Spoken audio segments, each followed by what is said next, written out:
Sir మీకు ఊహ వచ్చిన తర్వాత అమ్మ కన్నీళ్ళు పెట్టుకునే సందర్భం అంటే ఏం చెప్తారు మీరు? అదే కన్నీళ్ళు పెట్టుకున్నామంటే కొంచెం మా బాపు కొన్ని అప్పులు చేసేవారు. అంటే కుటుంబానికి పోషించడానికి మా బాపు జీతం సరిపోక అప్పులు చేసేవాడు. ఆ అప్పుల వాళ్ళు వచ్చినప్పుడు కానీ ఎల్ఎంబి అని ఒక సంస్థ ఉండేది, అంజుమాన్ అని ఒక సంస్థ ఉండేది ఊళ్ళో. వాళ్ళు అప్పులు ఇచ్చి అప్పులు తీసుకోవడానికి వచ్చేవాళ్ళు. మళ్ళీ వాళ్ళు వచ్చి ఏకంగా తలుపులు బీక్కుంటూ వెళ్ళిపోయేవాళ్ళు, ఇళ్ళల్లో సామాన్లు తీసుకునేవాళ్ళు. వాళ్ళు వచ్చినప్పుడల్లా అమ్మ భయపడేది, మన ఇంటికి వస్తారా, మన సామాన్లు తీసుకెళ్తారా, మన తలుపులో లాక్కెళ్తారని. అప్పుడు అమ్మ కళ్ళల్లో భయం, అమ్మ కళ్ళల్లో ఆందోళన, ఆదుర్ద చూసి కదిలిపోయేవాడిని. అలా వణికిపోయి చిగురాకులా వణికిపోయేవాడిని.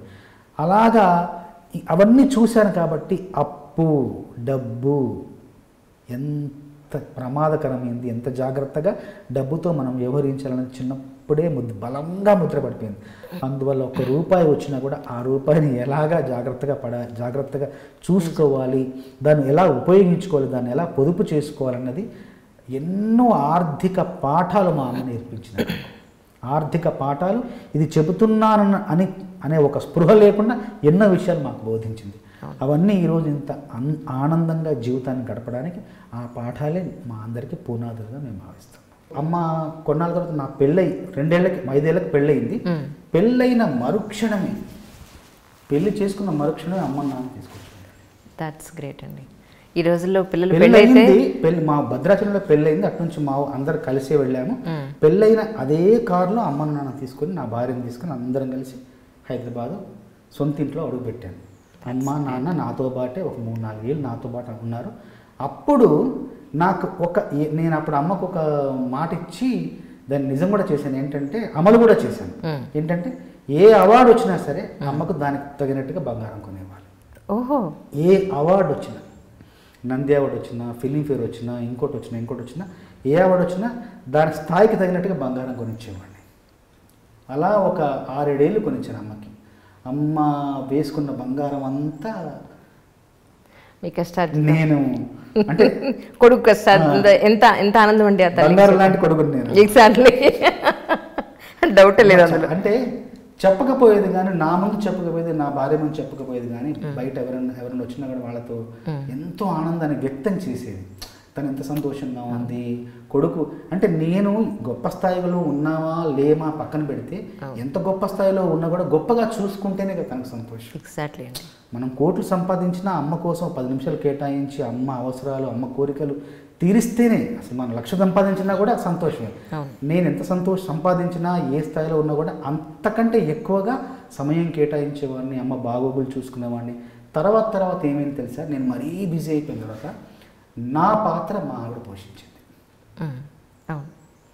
నా స్థానాన్ని మా ఆవిడ తీసుకుంది. నేను ఇంకా రాసుకోవడము, చదువుకోవడము, ఎక్కువగా ఇంకా ఆ కార్యక్రమం చేస్తుంటే మా ఆవిడ నా పాత్ర పోషించింది. అమ్మను నాన్న కంటికి రెప్పలా చూసుకున్నది మా ఆవిడ. కూతురు కంటే ఎక్కువగా చూసుకునేది మా ఆవిడ. సార్, ఇందాక మీరు మాట అన్నారు, పెళ్ళి అయిన తర్వాత అమ్మా నాన్నని నేను తీసుకుని సొంత ఇంట్లోకి అడుగు పెట్టామని.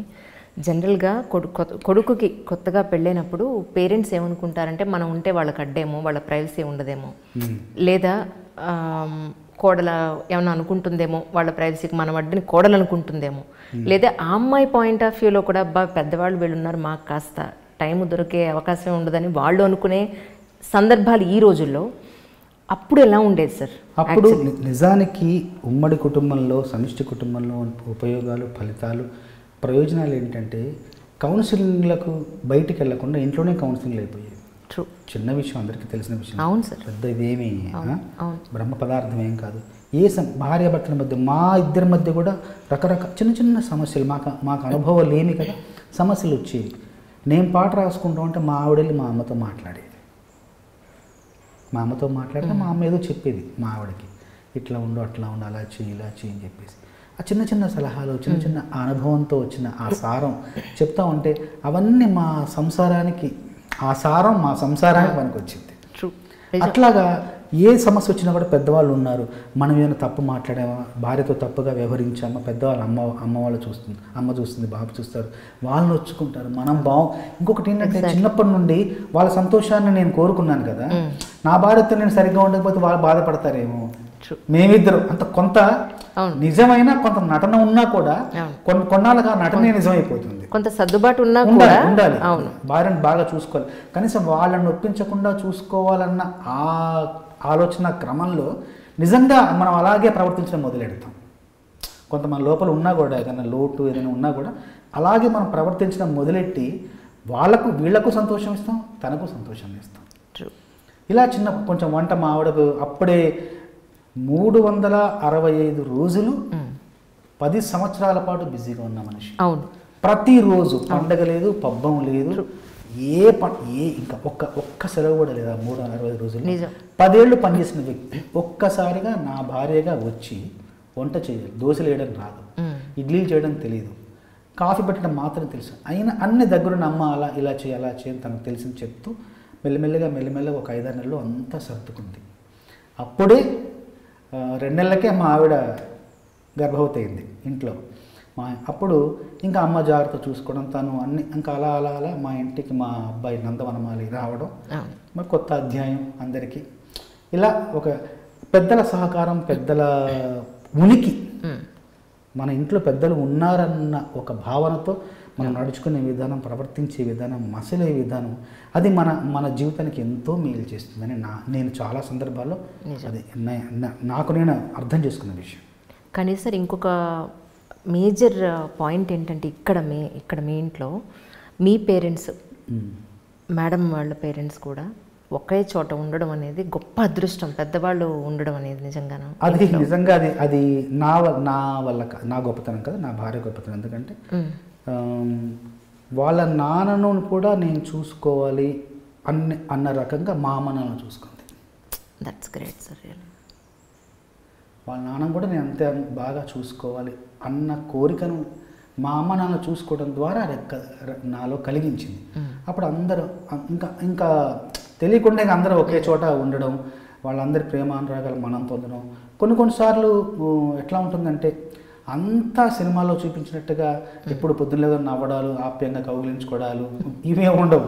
కొన్నిసార్లు ఇబ్బందులు కూడా ఉంటాయి, వాళ్ళతో ఇబ్బందులు ఉంటాయి, డెఫినెట్గా ఉంటాయి. కానీ నిజంగా మా ఆవిడ చేతులెత్తి నమస్కరించాలి. తన పెద్ద మనసుతో ఎన్నో సందర్భాల్లో మా నాన్నకు ఆరోగ్యం బాగాలేకపోయినా, అమ్మకు ఆరోగ్యం బాగాలేకపోయినా, వాళ్ళ నాన్నకు ఆరోగ్యం బాగాలేకపోయినా అన్నీ నాకు కొన్ని చెప్పడం, కొన్ని దాచడం, మొత్తం మీద అన్ని సర్దుబాటు చేసి అన్ని చక్కగా చూసుకొని చివరిగా ఒకసారి నేను అందరూ బాగుండేలాగా చూసుకునేది. నా కళ్ళకి అందరూ బాగుండేలాగా చూపించేది.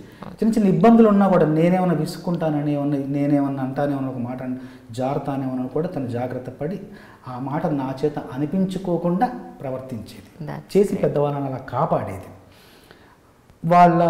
అంటే నిజంగా పెద్దవాళ్ళు ఉంటే చాలు ఇంక మన ఇంట్లో. మనకు అంతకంటే శ్రీరామ రక్ష దేవుళ్ళ కృప అనుగ్రహం అంతా కూడా వాళ్ళ రూపంలోనే వస్తుందని మా ఆవిడ రుజువు చేసింది నాకు జీవితంలో. ఎందుకంటే వాళ్ళని అలా చూసుకోవడం వల్లనే మేము ఈరోజు ఇంత ఆనందంగా, ఇంత అప్రతిహతంగా మా రంగాల్లో ముందుకెళ్తున్నాం, ఇదంతా అభివృద్ధి సాధించగలుగుతున్నాం అంటే పెద్దవాళ్ళ దీవెనలు, ఆశీస్సులు.